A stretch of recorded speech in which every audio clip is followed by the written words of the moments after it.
Hey, good afternoon, or morning, or evening.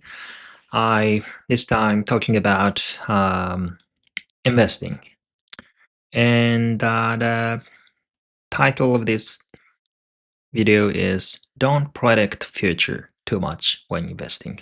Focus on the present." And yeah, there's a bunch of Warren Buffett, but it's not directly from his mouth, but I think he says something similar. Um, The mistake we often make in investing is expect too much about a future. That is very easy to make mistake. And the reason we shouldn't expect too much for the future when investing is pretty clear actually. It is related with the downside and upside. But obviously, it is very it is impossible to avoid thinking about future totally. Obviously, the future is very important. When we invest into some you know companies, say like Microsoft, we assume Microsoft prospers for a very long time. Otherwise, we won't. So yeah, obviously, the future is a big portion when it comes to investment. However, when we make an investment, um, we should forget about the future in terms of, we should invest into the thing we know right now, right? Um, so let's say some company, public stock, has revenue of $10 billion and its net income is like $5 billion, and the market cap of the company is like $50 billion. It is 10 times larger than the net income.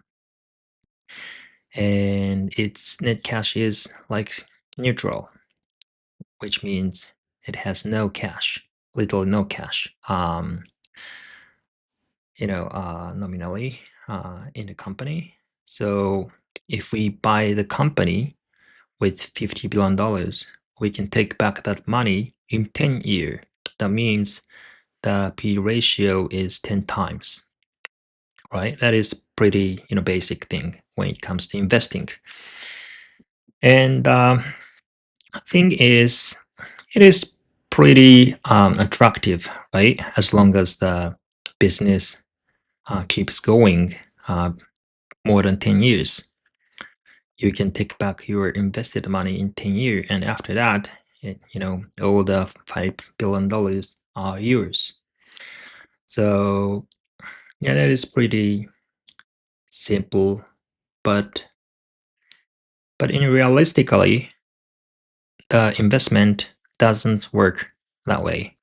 You need to sell at some point. You expect capital gain, you know, because you are just a minor investor. If you are 100% owner, that is okay. No matter, I mean, the 10 times P ratio is very attractive, right? Just attractive.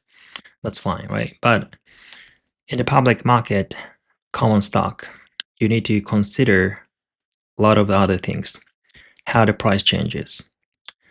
So, in order to think that, you need to focus on the present value, right? If the competitive companies are traded with 20 times of multiple, the company is obviously very discounted.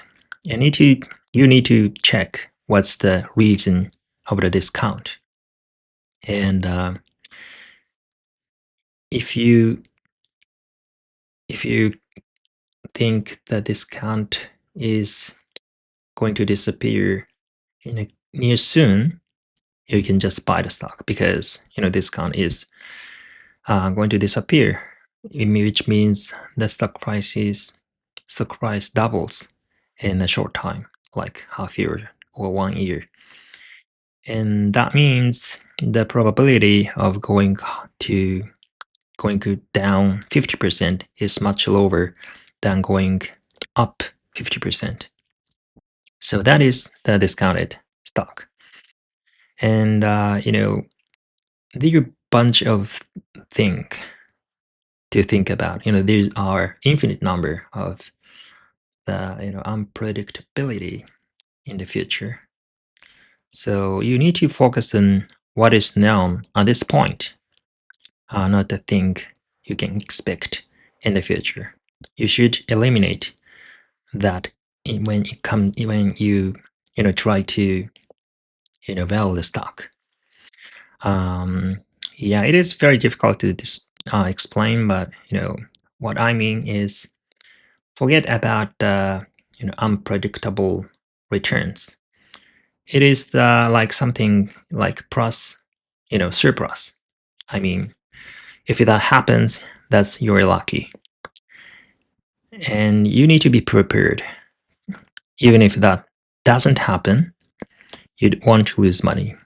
That is the safe of margin, and that is the comparative discount compared to other companies. And that is something like the shareholder returns by the management, like dividend increasing or the stock repurchases, etc. So you need to take everything into account, and you need to consider if the stock is discounted compared to the fair value of the stock. And you need to calculate the present fair value, not the future fair value. That is very important when it comes to investing. If you calculate the fair value of the future, it can be very dangerous. If that happens, if that is not right, you will lose money, because other investors think in the same way. They all expect the same growth or something. But if you know this stock is cheap at this point, that is the safer margin, obviously. So yeah, I don't think I explained this topic very well. That's the end of this video.